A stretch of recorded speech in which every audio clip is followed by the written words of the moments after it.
నమస్తే BCN news తో మీ ముందున్నది ఆనంద్ రాజ్ కుమార్. ఈనాటి వార్తల ముఖ్యాంశాలు. మోంతా తుఫాను నేపథ్యంలో ఎటువంటి సమస్య తలెత్తినా ప్రజలు కలెక్టరేట్లో ఏర్పాటు చేసిన కంట్రోల్ రూమ్ నెంబర్ 08816299219కు సంప్రదించండి. పశ్చిమ గోదావరి జిల్లా collector Nagarani. Deputy speaker Raghurama Krishna Raju పేరుతో పవన్ కళ్యాణ్పై అనుచిత పోస్టులు పెట్టిన అంబోజీ వినయ్ కుమార్ అరెస్ట్. వివరాలు మీడియాకు వెల్లడించిన భీమవరం డీఎస్పీ జయసూర్య.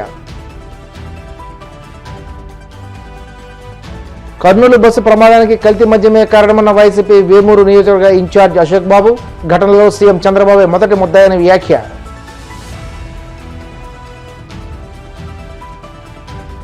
తిరుమల శ్రీవారిని దర్శించుకున్న నటి సూర్యఖవాణి, ఆమె కుమార్తె సుప్రీత నాయుడు ఆలయ మర్యాదలతో స్వాగతం పలికిన అధికారులు. మోంతా తుఫాను నేపథ్యంలో పశ్చిమ గోదావరి జిల్లా భీమవరం కలెక్టరేట్లో ఏర్పాటు చేసిన కంట్రోల్ రూమ్ను జిల్లా కలెక్టర్ చదలవాడ నాగరాణి, జిల్లా ఎస్పీ అద్నాన్ నయీం అష్మీ సోమవారం పరిశీలించి కంట్రోల్ రూమ్కు ప్రజల నుండి వచ్చిన కాల్స్ వివరాలు అడిగి తెలుసుకున్నారు.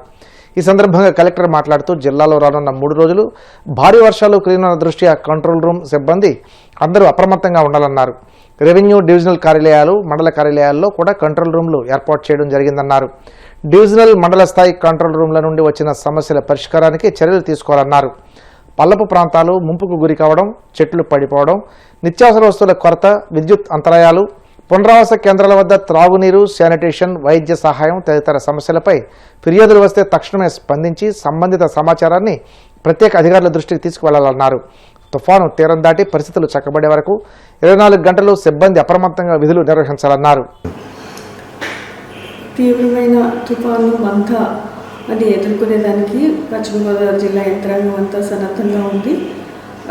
ఒక ఎన్డీఆర్ఎఫ్ బృందం వచ్చి 26 మంది మెంబర్స్ తోటి నర్సాపురంలో స్టేషన్ అయి ఉన్నారు.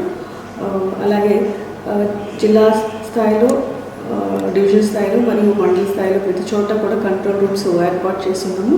ప్రజల నుంచి ఏ విధమైన సమస్యలు వచ్చినప్పుడు కూడా స్వీకరించడానికి, వాటిని రిజాల్వ్ చేయడానికి సిద్ధంగా ఉన్నారు. అదేవిధంగా ప్రతి గ్రామ స్థాయికి కూడా ఒక స్పెషల్ ఆఫీసర్ని వేయడం జరిగింది. అంటే ప్రతి గ్రామ స్థాయిలో అక్కడ ఏదైనా జరిగే అవాంఛనీయ సంఘటనలన్నింటినీ కూడా ఇమీడియట్గా డిస్ట్రిక్ట్ అడ్మినిస్ట్రేషన్ దృష్టికి వచ్చే విధంగా ఏర్పాట్లు చేసుకోవడం జరిగింది. అలాగే జిల్లాలో ఉన్న అన్ని గ్రామ సచివాలయాలు మరియు వార్డు సచివాలయాలు కూడా ఈ 4 రోజులు ఫుల్ ఫ్లెడ్జ్డ్గా పనిచేయడానికి ఆదేశాలు ఇవ్వడం జరిగింది. ఎక్కడ కూడా గ్యాప్స్ లేకుండా మనం ప్రతి గ్రామంలోనూ టీమ్స్ ఏర్పాటు చేసి revenue, police, SHG, ఐసిటిఎస్ and NRGS and other offices తోటి ప్రతి గ్రామంలో ఏదైతే వల్నరబుల్ గ్రామాలు ఉన్నాయో అక్కడంతా కూడా గ్రామాల్లో పంపించి సైక్లోన్ ప్రిపేర్నెస్, సైక్లోన్ వల్ల వచ్చే అవాంతరీయ సంఘటనలు, తీసుకోవాల్సిన జాగ్రత్తలన్నీ కూడా ఈ అధికారులు గ్రామాల్లో వివరించడం జరుగుతుంది. మనకి తీర ప్రాంతాన 8 గ్రామాలు ఉన్నాయి. ఈ గ్రామాలకి నర్సాపురంలో ఒక 10 సైక్లోన్ షెల్టర్స్, మొగల్తూరులో ఒక 6 సైక్లోన్ షెల్టర్స్ మనం ఏర్పాటు చేసుకోవడం జరుగుతుంది. ఆ సైక్లోన్ షెల్టర్స్లో అంత స్టాఫ్ని అందరినీ ప్లేస్ చేసాము. Food, sanitation, drinking water, medical camps అన్నీ కూడా పెట్టి సన్నద్ధం చేయడం జరిగింది. అక్కడ ప్రతి హౌస్ హోల్డ్కి ఒక 250 హౌస్ హోల్డ్కి ఒక టీమ్ ఆఫ్ ఆఫీసర్స్ వేసి వాళ్ళని షిఫ్ట్ చేయడానికి ఏర్పాట్లు కూడా జరిగింది. సాధారణంగా ఇలాంటి సైక్లోన్ ఫ్లడ్స్లో పశ్చిమ గోదావరి జిల్లాల ప్రజలు సైక్లోన్ షెల్టర్స్కి వెళ్ళడానికి అంత ఆసక్తిని ప్రదర్శించరు. కానీ ఇలాంటి ప్రమాదకరమైన పరిస్థితుల్లో వాళ్ళ ఇళ్లలో ఉండేదానికంటే కూడా సైక్లోన్ షెల్టర్స్లో ఉండడం అనేది సురక్షితమైన నిర్ణయం అని చెప్పేసి వారిని కన్విన్స్ చేసి తీసుకురావడానికి ప్రతి 250 హౌస్ హోల్డ్స్కి ఒక టీము ఏర్పాటు చేసి వాళ్ళని మోటివేట్ చేసి సైక్లోన్ షెల్టర్స్కి తీసుకురావడానికి ప్రయత్నాలు జరుగుతూ ఉన్నాయి. అలాగే అన్ని line departments, medical and health department, ఎవరైతే pregnant women, dialysis patients, other patients ఎవరైతే ఉన్న సివియర్ కండిషన్ ఉన్న పేషెంట్స్ అందరినీ కూడా ముందుగానే మనం వారిని సురక్షిత ప్రాంతాలకి షిఫ్ట్ చేయడం జరిగింది. అలాగే 108, 104 మెడికల్ సిబ్బందిని అందరినీ కూడా రౌండ్ ద క్లాక్ ఉండే విధంగా ఆదేశాలు, విత్ ఎమర్జెన్సీ మెడిసిన్స్ తోటి ఉండే విధంగా ఆదేశాలు ఇవ్వడం జరిగింది. అలాగే ఎలక్ట్రిసిటీ, ఇలాంటి తీవ్రమైన సైక్లోన్ టైమ్స్లో మనకి చెట్లు విరిగిపడి ఎలక్ట్రికల్ లైన్స్, పవర్ సప్లైకి అంతరాయం ఏర్పడుతుంది. కాబట్టి మనకున్న 96 సబ్స్టేషన్స్లో ప్రతి సబ్స్టేషన్లో కూడా డీజిల్ జనరేటర్ని ఫ్యూయల్ తోటి ఉండే విధంగా ఏర్పాటు చేయడం జరిగింది. ఎక్కడా కూడా పవర్ సప్లై డిస్టర్బ్ కాకుండా చర్యలు తీసుకోవడం జరిగింది. అలాగే district fire and disaster management department మరియు R&B డిపార్ట్మెంట్ వీరిద్దరూ, తర్వాత నేషనల్ హైవేస్ మనకున్న 165 to 116 హైవేస్ ఎలక్ట్రిసిటీ డిపార్ట్మెంట్ అందరి దగ్గర 90 ఎలక్ట్రిక్ సార్స్ టీమ్స్ని రెడీగా పెట్టాం. చెట్లు ఏమైనా వెంటనే వాటిని క్లియర్ చేసే విధంగా. అలాగే జేసీబీస్ని రోడ్డు మీద పడే చెట్లని పక్కకు తొలగించడానికి జేసీబీస్ని, వాటిని తరలించడానికి ట్రాక్టర్లు అన్నింటినీ కూడా మనం రెడీగా పెట్టుకున్నాము. ఈ ట్రాన్స్పోర్ట్ డిపార్ట్మెంట్ వారి సహకారంతో ఈ జేసీబీస్ ట్రాక్టర్స్ని కూడా మనం అందుబాటులో పెట్టుకోవడం జరిగింది. అలాగే ఈ కెనాల్స్ మనకి వెస్ట్ గోదావరి డిస్ట్రిక్ట్లో very big network of canals ఉంటాయి. అయితే ఈ కెనాల్స్లో ఇన్ఫ్లోస్ లేకుండా ఆపడం జరిగింది. సో దట్ హెవీ రెయిన్ వచ్చినా కూడా అక్కడ బఫర్ జోన్ ఉండే విధంగా ఏర్పాటు చేసుకున్నాము. అలాగే వీక్ పాయింట్స్ అన్నీ కూడా ఐడెంటిఫై చేసి దానికి కావాల్సిన మెటీరియల్ అండ్ మెన్ అందరినీ కూడా ప్లేస్ చేసుకుని అప్రమత్తంగా ఉండడం జరిగింది. అలాగే Panchayati Raj, municipal administration డిపార్ట్మెంట్స్కి vulnerable points, irritation points అన్నీ కూడా ఐడెంటిఫై చేసుకుని శానిటేషన్కి తీసుకోవాల్సిన చర్యలన్నీ కూడా చెప్పాము. డ్రింకింగ్ వాటర్ గ్యాప్స్, ఎక్కడన్నా పైప్ లైన్స్లో గ్యాప్స్ ఉన్నా, ఏదైనా కంటామినేషన్ జరుగుతున్నా, తర్వాత వాటర్ శాంపిల్స్ని రెగ్యులర్గా టెస్ట్ చేసే విధంగా, ఈకోలీ బ్యాక్టీరియాతో సహా చెక్ చేసే విధంగా ఇన్స్ట్రక్షన్స్ ఇవ్వడం జరిగింది. వాటర్ బార్న్ డిసీజెస్ అన్నీ కూడా వచ్చే అవకాశం ఉన్నందువల్ల తగు చర్యలన్నీ కూడా తీసుకోవడం జరిగింది. అలాగే పశువులు, క్యాటిల్ ఎవరైతే దిగువ మధ్య తరగతి వారికి ఉపాధికి సహాయం ఉంటుందో ఈ పాడి పశువులకి ఈ సమయంలో వాటికి వ్యాధులు రాకుండా హెచ్ఎస్ వ్యాక్సిన్స్ కూడా మొత్తం అన్ని యానిమల్స్కి కవర్ చేసే విధంగా చర్యలు తీసుకోవడం జరిగింది. ఆల్రెడీ వ్యాక్సినేషన్ చాలా వరకు కంప్లీట్ అయింది. గవర్నమెంట్ వారు కూడా అప్రమత్తంగా ఉన్నారు.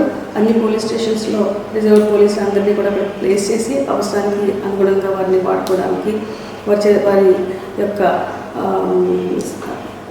సర్వీసెస్ తీసుకోవడానికి ప్లాన్ చేయడం జరిగింది. అలాగే తీర ప్రాంతంలోనూ ఎక్కడా కూడా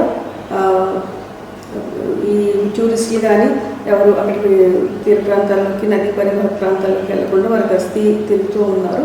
అలాగే మన important institutions and hostels, PHCs కూడా విజిట్ చేస్తూ ఏదైనా సమస్యలు ఉన్నది కూడా వారు చూస్తూ ఉన్నారు పోలీస్ డిపార్ట్మెంట్ సైడ్ నుంచి.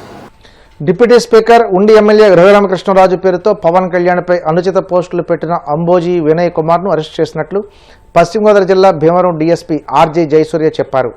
డీఎస్పీ కార్యాలయంలో జరిగిన మీడియా సమావేశంలో మాట్లాడుతూ ఎన్టీఆర్ జిల్లా జగ్గయ్యపేట మండలం మల్కాపురం గ్రామానికి చెందిన వినయ్ కుమార్ ఇటీవల రఘురామకృష్ణరాజు పేరుతో పవన్ కళ్యాణ్పై కూటమి ప్రభుత్వంపై విచ్ఛిన్నమయ్యే విధంగా సోషల్ మీడియాలో పోస్టులు పెట్టాడన్నారు. ఈ పోస్టులపై కాళ్ల మండల టీడీపీ ప్రధాన కార్యదర్శి మంతెన కోదండరామరాజు ఇచ్చిన ఫిర్యాదుకు వినయ్ కుమార్పై కేసు నమోదు చేసి అరెస్ట్ చేయడం జరిగిందన్నారు. అయితే గతంలో కూడా వినయ్ కుమార్ ముఖ్యమంత్రి చంద్రబాబుపై అనుచిత పోస్టులు పెట్టిన సందర్భంలో ఇతనిపై 2 కేసులు నమోదయ్యాయని అన్నారు. నిందితుడిని కోర్టులో హాజరు పరచనున్నట్లు తెలిపారు. ఈ కేసు సారాంశం ఏమిటంటే, గౌరవ డిప్యూటీ స్పీకర్ గారు అయిన శ్రీ రఘురామకృష్ణరాజు గారు గౌరవ డిప్యూటీ చీఫ్ మినిస్టర్ గారైన పవన్ కళ్యాణ్ గారి మీద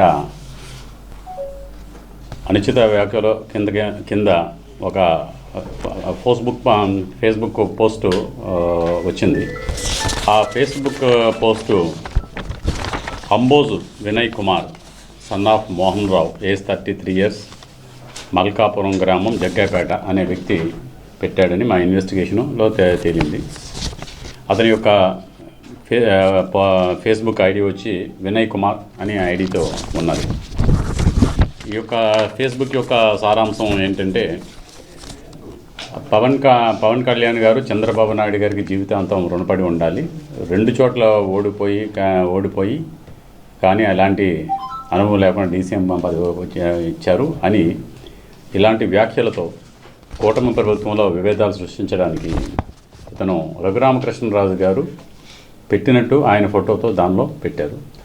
దాని మీద ఇన్వెస్టిగేషన్ చేసి తెలిస్తే ఇతని యొక్క ఫేస్బుక్ ఐడిని టెక్నికల్ అనాలిసిస్ అండ్ ఆ యొక్క మిగతా టెక్నికల్ అనాలిసిస్లన్నీ చేస్తే ఇతను హైదరాబాద్లో ఉన్నట్టు మనకి తేటతలమైంది.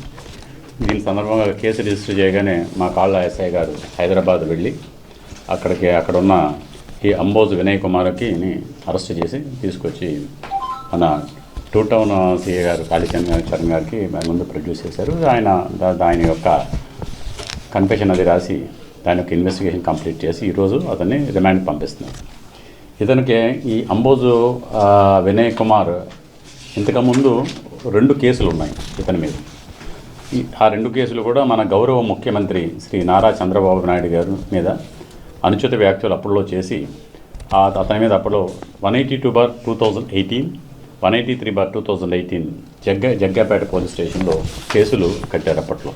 ఈ అంబోజ్ వినయ్ కుమార్ గారి మీద మన గౌరవ ముఖ్యమంత్రి శ్రీ నారా చంద్రబాబు నాయుడు గారి మీద సోషల్ మీడియాలో అనుచిత వ్యాఖ్యలు చేసినందుకు అప్పట్లో కేసులు కట్టి ఉన్నారు. ఇతను వైసీపీ సింపథైజరు.